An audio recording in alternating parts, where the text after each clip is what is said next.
Hello. In this video, we will be talking about LG 3.6.1 in Chemistry 2, titled Calculating Equilibrium Concentrations Part 1. For this lesson, the target outcomes are to calculate the equilibrium concentrations of substances involved in a reaction given the K value and the initial concentrations, and 2. Calculate equilibrium concentrations of substances given K and the other equilibrium quantities. Let us consider first the case wherein the K and the equilibrium amounts are given. In the previous pre-recorded video that I gave to the class, you might recall that we have already tackled this particular case. We will continue on tackling some additional examples of this one so that you will know what to do should you be asked to be able to solve problems of this particular case, which is our K and the equilibrium amounts are given. In the example for today's video, the equilibrium constant for the reaction 2NO gas plus O2 gas producing 2 of the NO2 gas is Kp equal to 9.04 at 1800 degrees Celsius. If 1 atm of O2 and 1.5 atm of NO2 are present at equilibrium, what is the partial pressure of NO? As always in problem-solving questions, we start off by summarizing the given information, what is being required of us in this problem, and the solution. Note that in this problem, we are given the K sub P value, which then tells us that we are supposed to write the K sub P expression. The K sub P expression is as follows. Remember that the K sub P expression is all about partial pressures, not about the concentration. However, like the K sub C expression, we see here that on the numerator of K sub P, we have here the product NO2, and on the denominator, we have the reactants O2 and NO. With the K sub P expression already written out, we are now ready to substitute the given values. Reading the problem once again, we see that K sub P is given as 9.04, which we now substitute as follows. We have also the equilibrium partial pressure of NO2, which is 1.5 atm, which we then put in the equation. And finally, for oxygen, its equilibrium partial pressure is 1 atm, which we then put in here as follows. This leaves us only with the P and O as the unknown. Now, having substituted all of the given information, we are now ready to solve for the P and O. By cross multiplication, we multiply both sides of this equation by the quantity P and O squared over 9.04. By doing this, we cancel out 9.04 on the left side of the equation. And on the denominator, we also cancel out the P and O squared expression to give us the following. Using our calculators, we can then solve for P and O squared. P and O squared is equal to 0.249. Now we are looking for the partial pressure of NO in this particular problem, and to find the partial pressure of NO, we then get the square root of this term right here.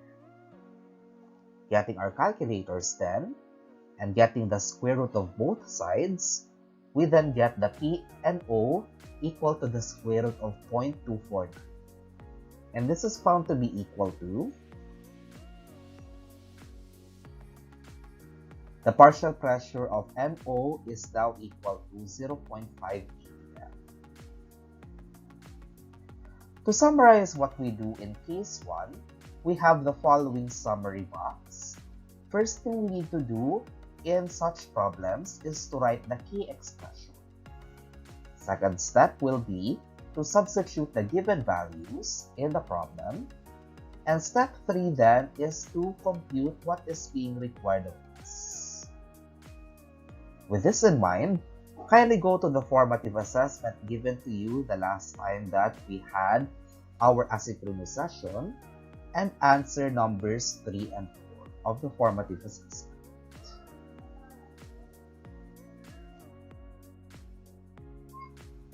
While you are solving numbers 3 and 4 of the formative assessment, I highly suggest that you pause this video for a while because the remainder of the video is all about case 2, when k and the initial amounts are given. Once you are done with numbers 3 and 4, you can go back to this video and watch the rest of this presentation.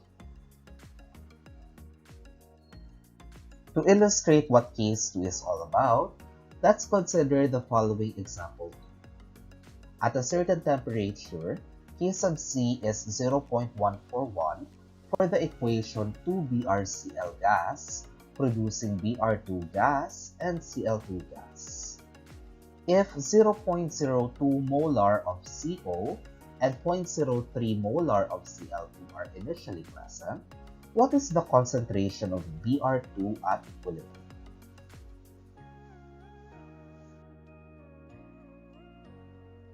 Summarizing the given information in this video, we have the following.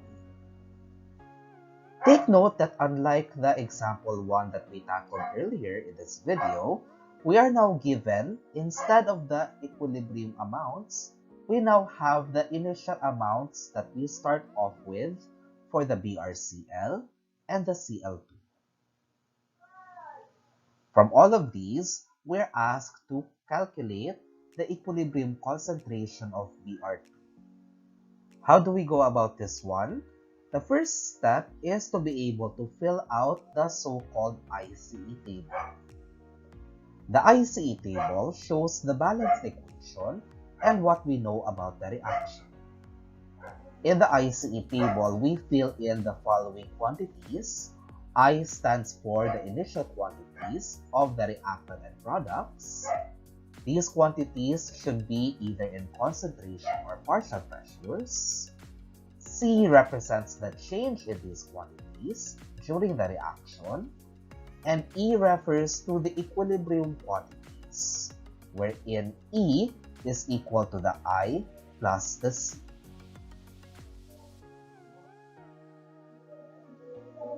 Our ICE table looks a little bit like this. We have here at the top the balanced chemical equation, and below it we list down the initial amounts, the change in the amounts, and the equilibrium amounts. Note here that we are given the quantities in molar, so the initial, the change, and the equilibrium must all be in units of molar as well. First off, we are given the initial amount of BrCl, which is 0.02 molar. Therefore, filling in the table, we have the following. For Cl2, we also have 0.03 molar, and we put it in here as well. Notice that if you reread the problem, there is no mention at all about the Br2. Therefore, we assume that initially, the initial amount of Br2 is 0. As for the changes in amounts of the BrCl, the Br2, and the Cl2, we refer now to the balanced chemical equation. Note here that in the BrCl, its coefficient is 2, so that the change in its amounts is given to be negative 2x. The negative 2 comes from the fact that as a reactant, it is slowly being used up, and because its coefficient is 2. For the Br2 gas, we have the change in amount equal to positive x. positive because BR2 is a product, and only X because the coefficient of BR2 is 1. For Cl2, we also write the following. So we have the change in Cl2 is positive X, positive because it is a product, and because Cl2 has a coefficient of 1. Adding together the initial amounts and the change in amounts, we have the equilibrium amount of BrCl, which is equal to 0.02 plus negative 2x, giving us 0.02 minus 2x. For Br2, adding the initial amount, 0, plus the change, that's positive x, gives us the equilibrium amount of Br2, which is equal to x. And finally, for Cl2, the initial amount is 0.03 plus x, giving us the equilibrium amount, which is 0.03 plus x.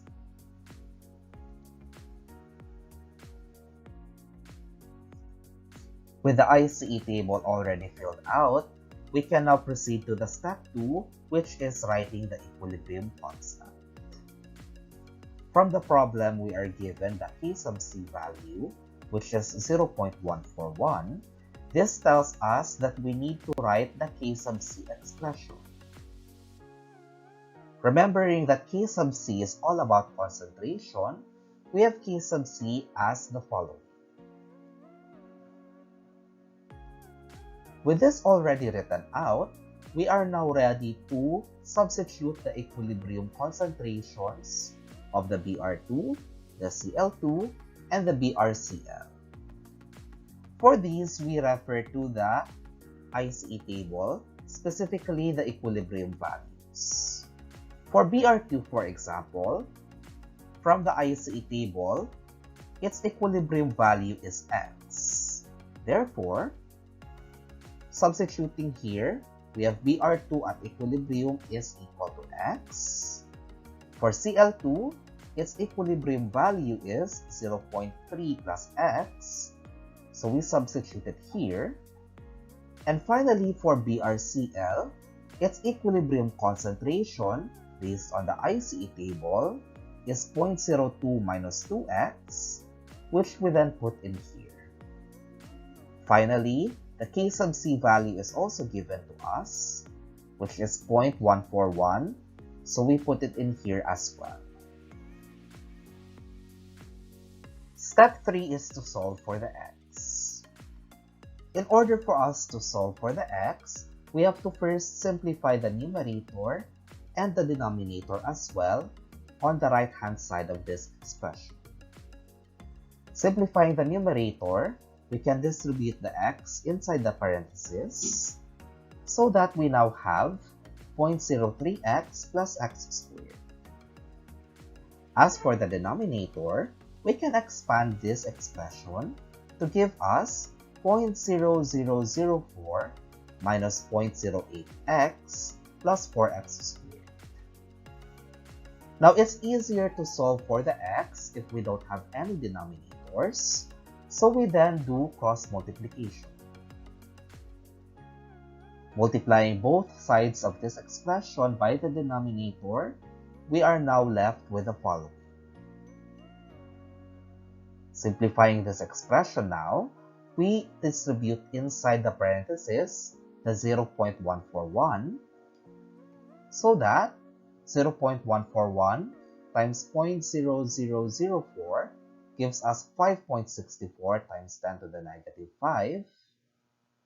0.141 times negative 0.08 gives us negative 0.01128x.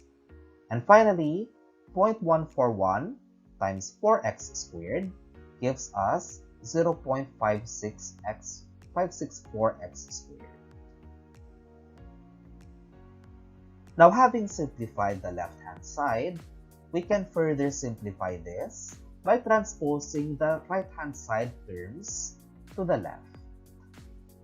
By transposing these, we can then add up all of the similar terms. For instance, we have here x squared being similar to 0.564x squared. So combining these, we then get negative 0.436x squared. 0.03x is similar to negative 0.01128x. Combining these two gives us negative 0.04128x. And 5.64 times 10 to the negative 5 does not have any similar term to the right-hand side, so it remains as it is. Now, rearranging the polynomial terms in order of decreasing x exponent, we then find that we have here a quadratic equation. Now, to solve for the x, we then use the quadratic equation, and substituting the coefficients of the polynomial, we then get our x to be equal to the following values. So we have the first value, x sub 1 is equal to negative 0.096, and the second value of x is equal to 0.001.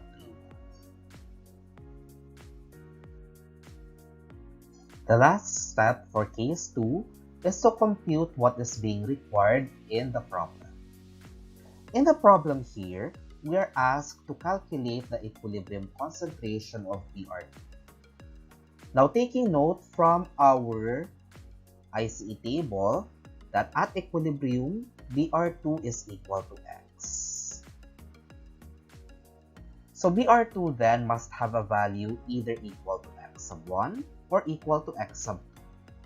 Now, our concentrations cannot have a negative value, so it must be reasonable to assume that our BR2 is equal to 0.0013.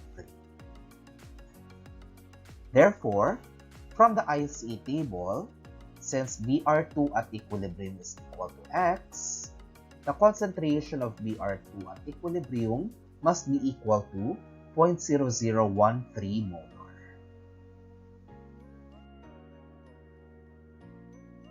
To summarize what we have tackled in this video, we have tackled two cases of solving the equilibrium concentrations. For case 1, we're given the value of K and the equilibrium amounts of the other reactants and the other products. To tackle problems in case 1, we have the 3 steps outlined below. First, we write the K expression. Step 2, substitute the given values. And step 3, compute what is required in the problem. For problems under case 2, we are asked to still find the equilibrium concentrations. We are still given the value of K. However, it's only the initial amounts of the other reactants and the other products that are given to us. In case 2, we have the following steps to help us answer that particular problem. Step 1 is to fill out the ICE table. Step 2, we write the K expression. Step 3 is to solve for x. And step 4 is to compute what is required in the problem. I hope you've learned something from this video. At this juncture, please answer the formative assessment given for this week. You have up until next year, January 5, to be able to answer this particular formative assessment. If you have any questions at any point for this formative assessment, you are very free to be able to reach out to me via Messenger. Good luck and have a great holidays ahead of you.